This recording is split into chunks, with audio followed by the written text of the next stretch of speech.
All things considered, it is a great boon to the universe that Terrans have never been able to read Zoq'in.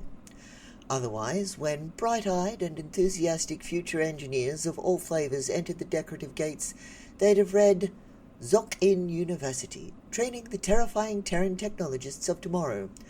But they could not begin to unriddle the intricate curls and subtle colors that made up Zoq'in, so they just thought it was pretty. They turned it into patterns around the hems of their clothing. They used it as decorative borders on their art, into partial doodles in their margins, never once knowing what they were mimicking. Tutors at Zoq'in rotated quickly, despite undergoing stress resistance training, having frequent holidays, and free therapy. And the reason why is humans are incorrigible. They take extant technology and compulsively work on ways to improve it. And they have a problematically expansive definition of improve. There's a reason why the engineering buildings in Zoq'in are so new. A human landed in the copious bushes, issuing a trail of smoke and bleeding a little. Well, bleeding a little for humans. After a moment of terrifying stillness, interrupted only by the sound of distant alerts concerning fire, explosion, and toxic gases, the human picked himself up and inspected the damage. "I think I know where I went wrong," they said to nobody. "It definitely needs that 3/8 grip plate." The staring Zoq'in nearby contacted medical services for both themselves, for the shock, and the human for the obvious leaking.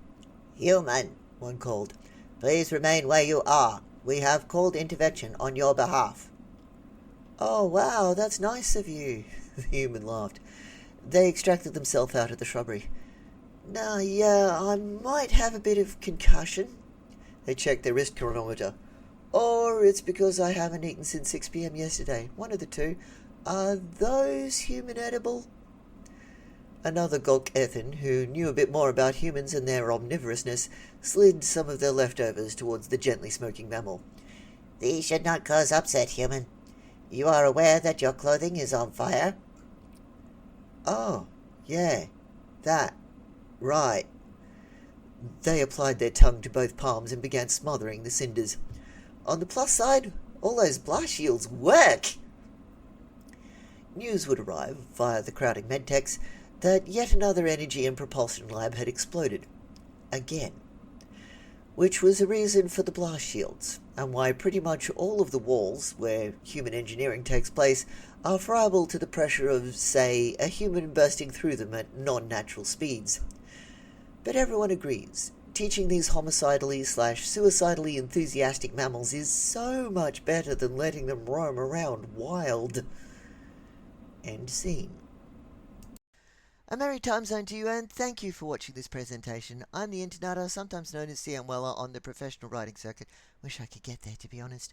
I wrote this story some significant time ago and read this post as a video a lot sooner than now. If you want to see these fresh, check out my PeerTube site linked down there in the dibble-dobble. Try PeerTube. It's like YouTube, but without the horse shit. If you want to read these even fresher, I may want to kiss you on the cheek and give you a big hug, but you can find them on my hub site, also linked down below. If you want to sponsor me, there's a Patreon in the link spam downstairs. New Patreon patrons will get special thanks in my next fresh tale, and maybe a picture of a critter I took while I was out in meat space.